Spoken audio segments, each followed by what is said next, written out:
Police declare riot as DNC protests in Chicago turn violent. Chicago. A pro-Palestinian protest outside the Israeli consulate in Chicago led to violent clashes and arrests on the evening of August 20, day 2 of the Democratic National Convention. The demonstration, organized by the group Behind Enemy Lines, marks a non-permitted escalation in the conflict between mainstream Democrats and pro-Palestinian activists. The latter object to the Biden-Harris administration's support for Israel's war against Hamas.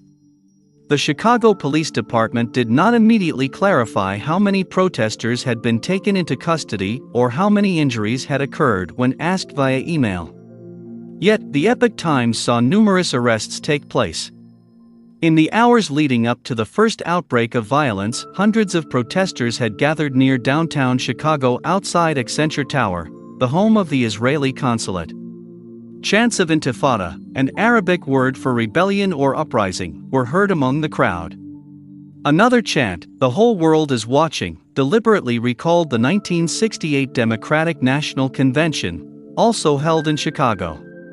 In promotional material for the protest, Behind Enemy Lines called for protesters to make it great like '68, referring to the anti-Vietnam War protests that defined the public memory of the event, along with disputes over the party's nominee inside the convention. Many at the August 20 protest wore keffiyehs, masks, or other face coverings. A man in a helmet and goggles looked ready for the struggle. Other protesters included a group of anti-Zionist Jews, including Rabbi Yisroel David Weiss of Jews United Against Zionism. "We as Jews are forbidden to re-establish a Jewish homeland, a Jewish sovereignty, since the destruction of the temple," he told the Epoch Times. Around 8:30 p.m. Eastern Time, a crowd of demonstrators backed a line of reporters to a wall of police at the corner of Madison Street and Clinton Street. Protesters and law enforcement tangled. Bodies hit the pavement, and the Epoch Times witnessed some protesters being quickly detained. Once the crowd was pushed back, the Chicago Police Department established a security perimeter. Around a half hour after the initial outbreak of violence, police officers ordered the crowd to disperse. While this gave police the power to break up the assembly, the declaration followed a long standoff. A group of remaining protesters stood on Madison between two lines of police. Behind one of the police lines, pro-Israel demonstrators held up a Star of David flag. A police representative ordered reporters to back up off the street. Beginning around 9 p.m. Eastern Time, a group of protesters tried to move through various routes to get closer to the United Center, where the convention was underway. "Keep it tight," one protester said as the crowd maneuvered through the streets of Chicago.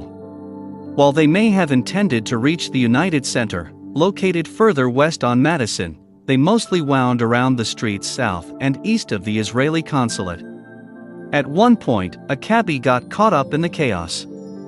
Other protesters stayed behind at the Israeli consulate to continue demonstrations there.